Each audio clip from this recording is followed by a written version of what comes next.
Welcome to learning tube channel. NTPC के math set 17 में उन क्वेश्चन को लिया गया है जो प्रीवियस ईयर में 3/4/2016 को फर्स्ट एवं सेकंड शिफ्ट में एग्जाम हुआ था। यानी कुछ क्वेश्चन फर्स्ट शिफ्ट का लिया गया है और कुछ क्वेश्चन सेकंड शिफ्ट का लिया गया है। इसका जो पहला क्वेश्चन है वो सिंप्लीफिकेशन का है। इसमें 9/13 डिवाइड बाय 18/26 डिवाइड बाय 90/52 दिया गया। तो सबसे पहले हम इसको क्या करें, 9/13 अगर हम भाग के साइन को गुना में बदलते हैं तो जो आगे संख्या रहता है वो पलट जाता है, यानी 18/26 की जगह 26/18 हो जाएगा गुने। फिर ये भाग के साइन को अगर मल्टीप्लाई में चेंज करेंगे तो ये 90/52 की जगह 52/90 हो जाएगा। अब हम लोग क्या करेंगे, यहाँ से कैलकुलेशन करके इसको सॉल्व कर लेंगे। ये अगर हम 9 से काटेंगे तो ये 2 बार में कट जाएगा, फिर ये 13 से काटेंगे तो 2 बार में कट जाएगा, फिर ये 2 से 2 कट जाएगा और ये फिर कटेगा ये 2 से 26 बार में और 2 से ये 45 बार में। यानी इस सवाल का जो आंसर होगा 26/45, ऑप्शन नंबर सी इसका राइट आंसर हो जाएगा। अब नेक्स्ट सवाल देखते हैं। 5 अंकों की सबसे छोटी संख्या क्या होगा जो 12, 24, 48 और 60 और 96 से पूर्णतः विभाजित हो जाती है। देखिए, इस सवाल को सबसे पहले हम लोग शॉर्टकट बनाना सीखेंगे। उससे पहले हम इसको बता रहे थे कि कैसे इसको हम बनाएंगे। जैसे अगर इस तरह का सवाल आता है तो हम लोग क्या करते हैं, पहले जो संख्या दे रहा था 12, 24, 48, 60 और 96, इसका एलसीएम ले लेंगे। यानी इसका जो एलसीएम आएगा उस एलसीएम से हम लोग क्या करेंगे, ये 5 अंकों की सबसे छोटी संख्या जो होगा, जो ये होता है, यानी 1 पे 4 जीरो 10,000। तो 5 अंकों की सबसे छोटी संख्या हम क्या करेंगे, जो एलसीएम आएगा उससे भाग देंगे और जो शेष आएगा उस शेष को भागफल में से घटा के फिर इसमें हम लोग क्या करेंगे, ऐड कर देंगे। यानी हमें 3 से 4 प्रोसेस करना पड़ेगा। लेकिन इस तरह का सवाल जब भी आए तो ऐसा नहीं करना है, इसको हम लोग डायरेक्ट क्या करना है, इसका मल्टीपल चेक कर लेना है। यानी 12 से कटेगा, इसका मतलब जो संख्या 3 और 4 से कटेगा वो संख्या 12 से भी कटेगा। तो हम खोज लेते हैं 3 और 4 का मल्टीपल कहाँ पे दिया गया। और देखिए 60 से जो कटेगा, यानी यहाँ पे इकाई स्थान पे 0 है, तो इसका मतलब ये हो गया कि जो भी संख्या आएगा उसके इकाई स्थान पे 0 आएगा, क्योंकि 10 से वही संख्या कटता है जिसके इकाई स्थान पे 0 आता है। तो ये ऑप्शन तो बिल्कुल नहीं हो सकता, क्योंकि ये ऑप्शन में लास्ट में 24 दिया गया, जबकि 60 से बिल्कुल नहीं कट सकता है। अब हम चेक कर लेते हैं कि 3 का मल्टीपल कौन कौन है। अगर 12, 3 और 4 दोनों का मल्टीपल होता है तो इसका मतलब जो 3 से और 4 दोनों से कटेगा वो संख्या 12 से कटेगा। तो 3 का मल्टीपल ये नहीं है तो ये भी ऑप्शन खत्म। 6, 1, 7, 1, 8, यानी ये भी 3 का मल्टीपल नहीं है तो ये भी ऑप्शन खत्म। तो एक ही ऑप्शन मेरे पास बचा डी। इसको देख लेते हैं, 8, 1, 9, यानी 3 का मल्टीपल है और इकाई स्थान पे 0 भी है, तो इसका मतलब जो इसका जो आंसर होगा ऑप्शन नंबर डी होगा। तो इस तरह का सवाल जब भी आए तब क्या करना है, ऑप्शन बेस्ड इसको बनाना है। अब नेक्स्ट सवाल आते हैं। x + y + z किसी काम को 18 दिन में करता है। x + y + z 18 दिन में करता है और x अकेला उस काम को 36 दिन में करता है। x और y अकेला उस काम को कितना दिन में करता है, 7 दिन में करता है। z का निकालना है। अगर हम x, y, z में से x और y को माइनस कर देंगे, ये दोनों को माइनस कर देंगे तो z का बचेगा। और टाइम एंड वर्क में माइनस करने का क्या तरीका है, 1/18 - 1/36 - 1/60, यानी x, y, z में से हम x और y को माइनस कर दिए।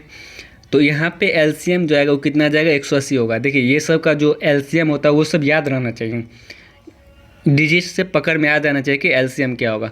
अगर 18 से 180 लगाएंगे तो ये 10 बार में कटेगा, 36 से ये 5 बार में और 60 से 3 बार में, यानी 5, 3, 8, 10 में 60 गया, 2/180 यानी 1/90, यानी कितना दिन लेगा, 90 दिन। ऑप्शन नंबर 20 का राइट आंसर होगा, यानी सवाल का जो आंसर होगा वो 90 दिन।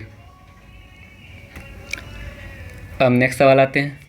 एक व्यक्ति की आय नीचे दिए गए पाई चार्ट द्वारा दर्शाए गए। यदि कुल आय 3,60,000 रुपया दिया गया है, कुल आय जो है वो 3,60,000 रुपया दिया गया, तो दूसरे सप्ताह की आय क्या होगा। जैसे इसको अगर तिरछखंड में दर्शाया गया, यानी पहला सप्ताह की आय 90 डिग्री है, सेकेंड वीक की आय 130 डिग्री है, थर्ड वीक की आय 105 डिग्री और फोर्थ वीक की आय 45 डिग्री है। तो हमें दूसरे सप्ताह का आय निकालना है ना। तो दूसरा सप्ताह का आय कितना भाग है, यानी 120 है टोटल कितना में, 360 में, यानी ये पूरा जो केंद्रीय कोण होता है वो 360 डिग्री का होता है ना। तो 360 में दूसरा सप्ताह की आय कितना है, 120। तो हमें कितना निकालना है, 3,60,000 में कितना होगा, तो 3,60,000 से हम क्या करेंगे, गुना कर देंगे। 12 से ये 3 बार में और 3 से ये 12 बार में, ये वैसे भी ये 360 से ये कट जाएगा, तो यानी 12 पे जितना जीरो आना हुआ आएगा। तो एक ही ऑप्शन रहेगा बी, इसका जो राइट आंसर होगा ऑप्शन नंबर बी हो जाएगा। अब नेक्स्ट सवाल देखते हैं। यानी m बराबर क्या दिया गया cos theta plus sine theta और n बराबर दिया गया sec theta plus cosec theta, तो m/n निकालना है। तो इस सवाल को हम लोग डायरेक्ट बना लेंगे, यानी कॉस थीटा m के बदले में कितना दिया गया cos theta plus sine theta और n के बदले में कितना दिया गया sec theta plus cosec theta. यानी सेक थीटा क्या लिख सकते हैं 1/1 कॉस थीटा, सेक थीटा क्या लिख सकते हैं 1 बाय कॉस थीटा और कोसेक थीटा को क्या लिख सकते हैं 1 बाय साइन थीटा। m/n निकालना है, तो यहाँ पे cos theta plus sine theta आ गया। अगर हम नीचे cos theta into sine theta LCM लेंगे, cos theta into sine theta, तो ये साइन थीटा इधर आ जाएगा और ये कॉस थीटा उधर चला जाएगा, यानी प्लस कॉस थीटा। तो यहाँ पे cos theta plus sine theta और cos theta minus sine theta, यानी ये दोनों जो है ये दोनों कट जाएगा, ये दोनों कट जाएगा और ये जब ऊपर जाएगा तो यानी इस सवाल का जो आंसर होगा वो क्या हो जाएगा cos theta into sine theta, यानी cos theta into sine theta, यानी इस सवाल का जो आंसर होगा वो cos theta into sine theta, यानी ऑप्शन नंबर 20 का राइट आंसर हो जाएगा। नेक्स्ट सवाल देखते हैं। दो क्रमागत संख्या का जो लघुत्तम समावर्त है वो 144 है, तो संख्या ज्ञात करें। यानी लघुत्तम समावर्त क्या होगा, यानी जो संख्या उसको काट देगा, जैसे अगर 144 लघुत्तम समावर्त है यानी जो संख्या होगा वो 144 का ही फैक्टर होगा, यानी जो संख्या होगा वो 144 को काट देगा। तो अगर हम 118 20 तो हो नहीं सकता क्योंकि 20 144 को नहीं काट पाएगा, 22 44 तो हो नहीं सकता क्योंकि 22 144 को नहीं काट पाएगा, फिर ये 14 144 को नहीं काट पाएगा, तो ये भी ऑप्शन नहीं होगा। यानी एक 16 और 18 ही है जो 144 को काट पाएगा, इसीलिए 16 18 का जो एलसीएम होगा वो 144 होगा, यानी सवाल का आंसर ऑप्शन नंबर ए हो जाएगा। तो हम फैक्टर देख के इस सवाल को सॉल्व कर लेंगे। अब नेक्स्ट सवाल देखते हैं। 25 कुर्सी का जो क्रयमूल है वो 20 कुर्सी के विक्रयमूल के बराबर है। इस सवाल को हम लोग कैसे बनाते हैं, यानी 25 कुर्सी का जो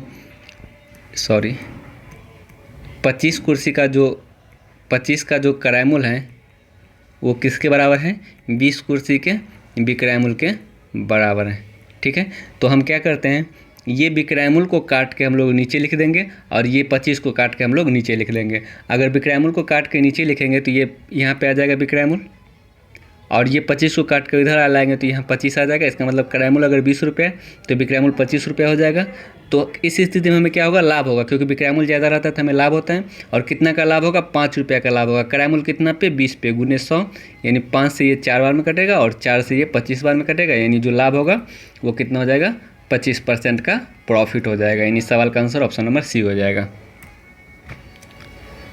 अब नेक्स्ट सवाल आते हैं। यानी एक महिला निम्नलिखित वस्तुएं दी गई श्रेणी में खरीदना चाहती है। यानी ये सवाल जो है वो मैथ में भी आता है और कभी कभी आपको रीजनिंग के चैप्टर में भी पूछ दिया जाएगा। रीजनिंग के सेक्शन में भी ये सवाल पूछ दिया जाता है, मैथ रीजनिंग दोनों में पूछ दिया जाएगा। यानी एक महिला जो है इस जो निम्नलिखित वस्तु दी गई श्रेणी में खरीदना चाहती है, यानी कहने का मतलब जो टमाटर है वो चाहती है 40 से 45 रुपये जो किलो होगा तभी वो टमाटर खरीदेगी। यानी टमाटर का जो रेंज होगा वो 40 से 45 होना चाहिए। और अंगूर जो होगा अंगूर वो कितना होना चाहिए 80 से 90 रुपये के बीच किलो होना चाहिए। प्रति किलो कितना होना चाहिए 80 से 90 रुपये। और दूध का जो पैकेट होगा दूध वो कितना होना चाहिए 23 रुपये लीटर होना चाहिए। 23 रुपये लीटर से ना ज़्यादा ना कम होना चाहिए। ठीक है, अब नेक्स्ट आते हैं। जैसे सबसे पहले हम दूध का चेक कर लेते हैं, दूध 23 रुपये लीटर कहाँ पे है। तो दूध अगर यहाँ देखें प्रति लीटर दूध जो 82 रुपये में बेचता है, तो यानी ये इससे तो नहीं लेगा महिला। यानी कहने का मतलब इस श्रेणी में जो दुकानदार सामान बेचता होगा उस दुकानदार से वो महिला सामान खरीदेगी। ठीक है, अगर हम बी दुकानदार के पास जाएगा तो ये दूध कैसे बेच रहा है, दूध 12.5 रुपये में आधा लीटर, तो यानी 23 रुपये में लीटर मिल जाएगा। ठीक है, दूध तो मिल रहा है। और अंगूर 21 रुपये प्रति चौथाई किलो, यानी 1/4 किलो का दाम अगर 21 रुपया है तो यानी 1 किलो का दाम कितना होगा 21 गुने 4 यानी 84 रुपया। यानी अंगूर ठीक है 80 से 90 रुपये के बीच में होना चाहिए, यानी ये अंगूर भी सही है, अंगूर का कीमत भी। अगर टमाटर का कीमत देखें 22 रुपये में आधा किलो, तो इसका मतलब 44 रुपये में 1 किलो मिलेगा। और टमाटर का भी श्रेणी पूरा करे, यानी 40 से 45 के बीच में होना चाहिए। दूध में यहाँ पे गड़बड़ हो रहा है, दूध 12.5 रुपये में आधा लीटर है तो 25 रुपये में लीटर होगा ना, 12.5 का 2 गुना 25 होता है, जबकि दूध चाहिए उसको 23 रुपये लीटर ही। यानी इस सवाल का आंसर बी भी नहीं होगा, क्योंकि यहाँ पे दूध 25 रुपये लीटर मिल रहा है। 12.5 में आधा लीटर तो 25 रुपये में 1 लीटर मिलेगा, जबकि हमें दूध चाहिए 23 रुपये लीटर वाला ही, तो यानी ये सवाल का आंसर नहीं होगा। अगर हम सी देखें वो जो है दूध 11.5 रुपये प्रति लीटर, यानी प्रति आधा लीटर, यानी आधा लीटर का कीमत अगर 11.5 रुपया है तो 1 लीटर का कीमत 23 रुपया हो जाएगा। यानी चलिए दूध का क्राइटेरिया फुलफिल कर रहा है। टमाटर 21 रुपये किलो, 21 रुपये प्रति आधा किलो, यानी आधा किलो का दाम 21 रुपया, तो 1 किलो का दाम 42 रुपया, तो 42 रुपये, यानी टमाटर हमें चाहिए 40 से 45 के बीच में। ठीक है, टमाटर का भी क्राइटेरिया फुलफिल कर रहा है। अगर अंगूर का देखें तो अंगूर 43 रुपये में आधा किलो, तो इसका मतलब 86 रुपये में 1 किलो। और अंगूर कितना चाहिए, 80 से 90 रुपये के बीच में होना चाहिए। यानी तीनों क्राइटेरिया को ऑप्शन नंबर सी दुकानदार फॉलो कर रहा है, यानी सवाल का जो आंसर होगा ऑप्शन नंबर सी हो जाएगा। नेक्स्ट सवाल है, एक इक्वेशन दिया गया y बराबर 2x - 1 बटा x + 3। जब y बराबर 1 हो तो x का मान क्या है, यानी जब y 1 हो तब x का मान क्या होगा। ये सवाल भी तो ईजी है। x + 3, यानी ये x + 3 इधर आएगा बराबर 2x - 1। अब ये x को इधर, अब -1 को इधर करते हैं, यानी 2x में से x जाएगा तो x, और ये -1 इधर आएगा तो +1 हो जाएगा, 3 x 4, यानी x बराबर जो आएगा वो 4 आ जाएगा, ऑप्शन नंबर ए। नेक्स्ट सवाल आते हैं,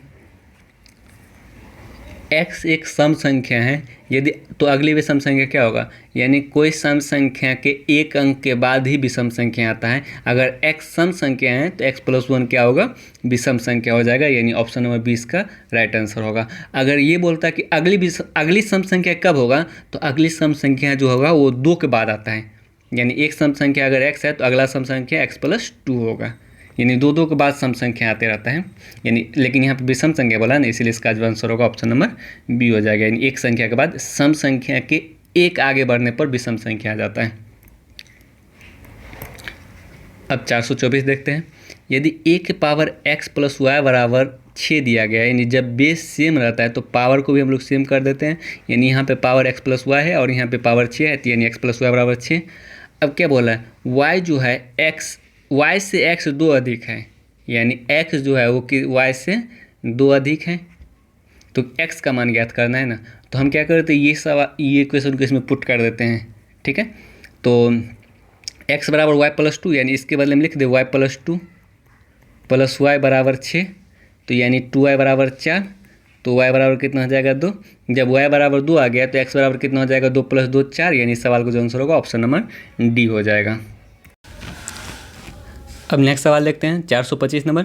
इसमें क्या है कि 25,000 रुपये पर 3 साल के लिए 12% वार्षिक दर से बनने वाला चक्रवृद्धि ब्याज ज्ञात करें।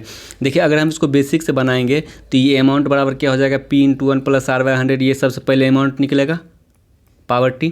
अमाउंट निकालने के बाद हमें क्या करना पड़ेगा, फिर 25,000 प्रिंसिपल घटाएंगे, तब जाकर हमें चक्रवृद्धि ब्याज मिलेगा। यानी ये बहुत लंबा बनेगा। ठीक है, या फिर अगर इफेक्टिव बनाएंगे तो 12% का इफेक्टिव निकालना 3 साल के लिए, ये भी थोड़ा सा कैलकुलेटिव हो जाएगा। तो इस सवाल को हम लोग क्या करेंगे, ट्री रूल से बनाएंगे। जिन लोग को ट्री रूल नहीं पता है वो इस वीडियो में अभी सीख जाएंगे।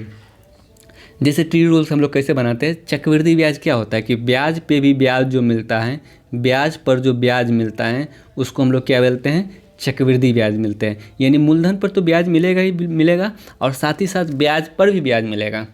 ठीक है, तो ये 25,000 पे हमें 3 साल के लिए ब्याज निकालेंगे, पहला साल, दूसरा साल और तीसरा साल। ठीक है, 3 साल हमें ब्याज मिलेगा। अगर 25,000 पे यानी मूलधन पे अगर 12% के दर से ब्याज मिलता है तो ये 00 यानी 12 × 5 = 60, अब 24 से 30, यानी 3,000 रुपये ब्याज मिलेगा। अगर 25,000 पे 12% दर से ब्याज मिलता है तो 25,000 का 12% 3,000, यानी 3,000 रुपया पहला साल भी ब्याज मिलेगा मूलधन पे, 3,000 रुपया मूलधन पे दूसरा साल भी ब्याज मिलेगा और 3,000 रुपया मूलधन पे तीसरा साल भी मिलेगा। यानी मूलधन पे हम तीनों साल का ब्याज निकाल दिए, 3,000 रुपया तीनों साल मिलेगा मूलधन पे, केवल मूलधन पे। लेकिन चक्रवृद्धि ब्याज क्या होता है, ब्याज पर भी ब्याज मिलता है। अब हम चेक कर लेते हैं, मूलधन पे तो ब्याज निकाल लिए हम लोग। अब हम क्या करते हैं, जो हमें ब्याज मिला है उस ब्याज पे भी हम अगले साल ब्याज ले लेते हैं। जैसे हम यहाँ पे पहला साल हमें 3,000 ब्याज मिला ना, इस 3,000 ब्याज पे हमें दूसरा साल भी ब्याज मिलेगा और ये तीसरा साल भी ब्याज मिलेगा इस 3,000 पे। तो 3,000 का 12% कितना होता है, 12% अगर निकालेंगे तो ये डबल करके यानी 12 × 36 360 रुपये ब्याज होता है। यानी इसका मतलब ये 3,000 पे दूसरा साल 360 रुपये मिलेगा और तीसरा साल भी 360 रुपये ब्याज मिल जाएगा। ये तो पहला साल हमको जो ब्याज मिला था उस ब्याज पे हम 2 साल ब्याज निकाल लिए। अब दूसरा साल भी तो हमें कुछ ना कुछ ब्याज मिला था। दूसरा साल हमें 3,000 यहाँ मिला था, 360 रुपये यहाँ मिला था। यानी दूसरा साल जो ब्याज मिला उस ब्याज पे भी हमें एक साल आगे ब्याज मिलेगा। यानी इस 3,000 पे हमें ब्याज मिलेगा और ये 360 रुपया पे भी हमें आगे ब्याज मिलेगा तीसरा साल। तो अगर हमें 3,000 पे ब्याज मिलता है तो 3,000 पे 12% दर से कितना ब्याज मिलेगा? 360 रुपये यहाँ ब्याज मिल जाएगा। किस पे? ये 3,000 पे। ये 3,000 पे 360 रुपये भी तो हमें एक साल ब्याज मिलेगा ना। दूसरा साल जो हमें 360 रुपये ब्याज मिला था उस पर भी तो हमें एक साल ब्याज मिलेगा ना। तो 360 का 12% कितना होता है? यानी 12 छक्के 72, 2 और 12 36, सॉरी 12 36 और 7 43, यानी 43.2 रुपया ब्याज मिलेगा। अब हम सभी ब्याज निकाले, यानी मूलधन पे तो ब्याज निकाल ही लिए थे, तीनों साल 3-3 हज़ार रुपया मिला था। ये 3-3 हज़ार रुपया मूलधन पे तो हम लोग ब्याज निकाल ही लिए थे, और इस ब्याज पे भी हम ये ब्याज निकाल लिए, और इस दोनों ब्याज पे भी हम आगे साल ब्याज निकाल लिए। तो हमें टोटल ब्याज पता चल गया। हम जोड़ देंगे सभी को, टोटल ब्याज हमें पता चल जाएगा ऑटोमेटिक। और इसमें जोड़ना क्या है? यानी इकाई स्थान पे 0.2 आएगा ना, यहाँ पे इकाई स्थान पे 0.2 आएगा, तो इकाई स्थान में 0.2 एक ही ऑप्शन सी में दिएगा। जिस सवाल का राइट आंसर जो होगा ऑप्शन नंबर सी होगा। वैसे अगर जोड़ेंगे भी तो इतना जाएगा, यानी 3,000 3,000 3,000 9,000 ये हो जाएगा, और 360 360 360 यानी 1080 ये हो जाएगा, 1080 ये हो जाएगा, और फिर ये 43.2 ये हो जाएगा।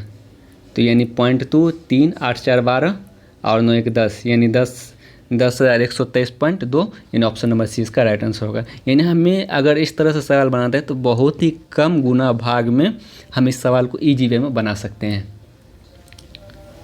अब नेक्स्ट सवाल देखते हैं। 1 + tan स्क्वायर थीटा बराबर वाट। जैसे हम लोग को पता है कि sec square theta minus tan square theta क्या होता है? 1 होता है। तो सेक स्क्वायर थीटा, अगर हम tan स्क्वायर थीटा को उधर ले जाएंगे तो ये 1 + tan स्क्वायर थीटा हो जाएगा। यानी 1 + tan स्क्वायर थीटा किसके बराबर आ गया? सेक स्क्वायर थीटा का। यानी सवाल का आंसर ऑप्शन नंबर बी होगा। वैसे ये याद रहना चाहिए, 1 + tan स्क्वायर थीटा जो है सेक स्क्वायर थीटा के बराबर होता है, और 1 + cot स्क्वायर थीटा जो है वो किसके बराबर होता है? कोसेक स्क्वायर थीटा के बराबर होता है। ये सब बेसिक फार्मूला है, याद रहना चाहिए। अब नेक्स्ट सवाल आते हैं। आरोही क्रम में व्यवस्थित निम्नलिखित नंबरों की माध्यिका ज्ञात। 2.5 है तो x का मान ज्ञात करें। जैसे माध्यिका क्या होती है? माध्यिका आरोही क्रम में हम लोग सजा देते हैं, और बीच में जो संख्या आता है वही मेरा क्या होता है? माध्यिका होता है। अगर बीच में 2 संख्या ए बी आ गया, बीच में 2 संख्या ए बी, तब माध्यिका निकालने के लिए क्या करते हैं? a + b/2 कर देते हैं। ठीक है। अगर बीच में एक ही संख्या कोई x आ गया तो माध्यिका भी x ही होगा। अगर 2 संख्या आ जाता है तो माध्यिका निकालने के लिए क्या करते हैं? a + b/2 आरोही क्रम में सजाने के बाद।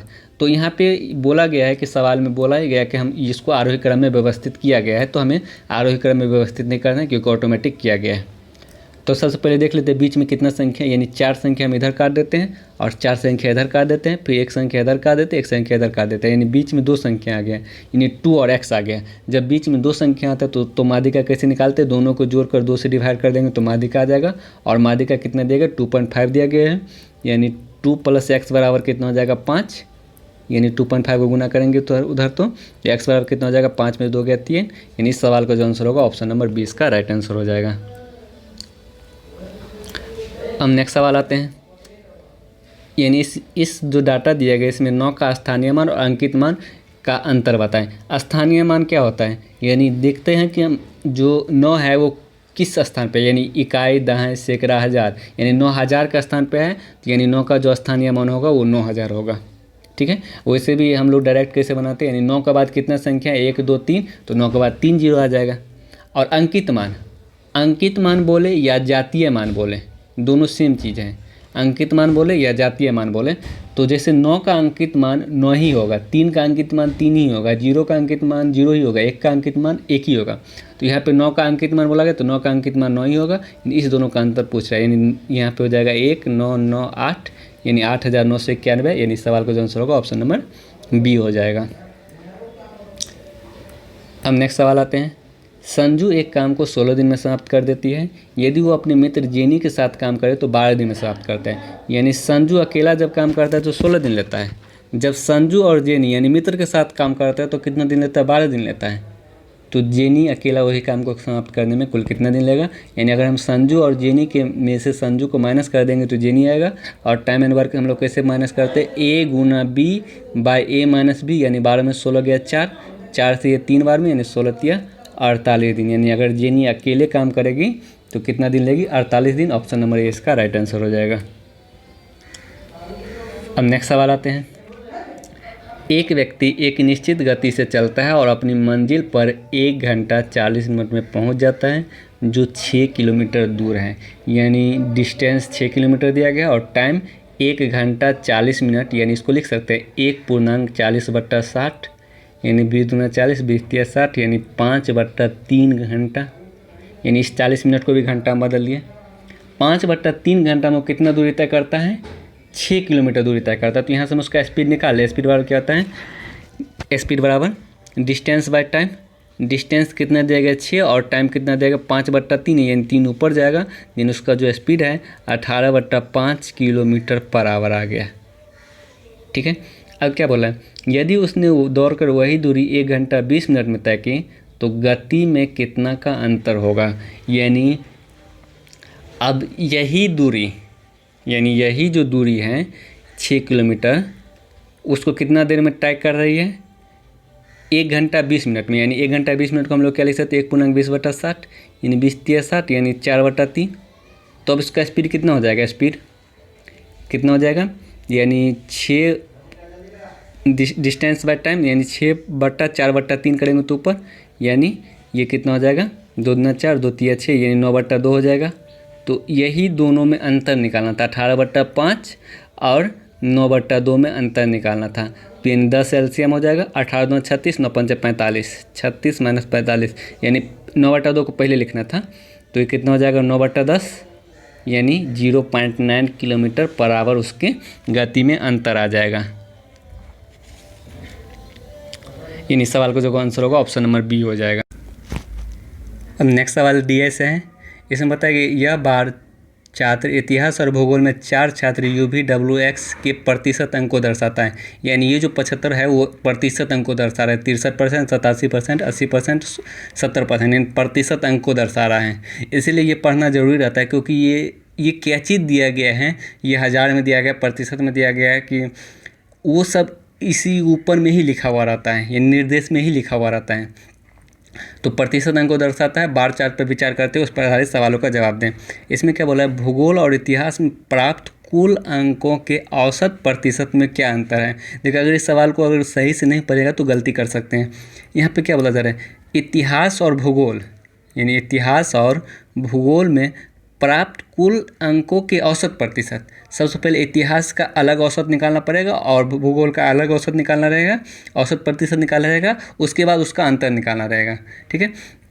तो अगर हम हिस्ट्री का बात करें, हिस्ट्री का, तो हिस्ट्री में टोटल कितना मार्क्स हैं? टोटल कितना प्रतिशत है? यानी 75, 63, 80 और 72। अगर हम इस सबको ऐड करेंगे तो 5 × 2 10, 1 और 8 7 15, 6 21 7 28 1 29, यानी 290 हिस्ट्री में है। अगर औसत निकालना रहेगा तो हम 4 से भाग दे देंगे। अगर 4 से हम भाग देंगे तो 4 7 28 और 4 दूना 8, 72.5 आ जाएगा। फिर उसी तरह से अगर हम लोग ज्योग्राफी का निकालें, ये हिस्ट्री का निकालें, अगर हम ज्योग्राफी का निकालें, ज्योग्राफी का, तो कितना आ जाएगा? 80, 87, 70 और 75 को अगर हम ऐड करेंगे तो 7 5 12, 1 और 7 7 14, 8 22, 8 सॉरी 7 7 14, 8 22, 8 32, 22 8 30 और 31, 312। और इसको हम 4 से डिवाइड करेंगे तो कितना आ जाएगा?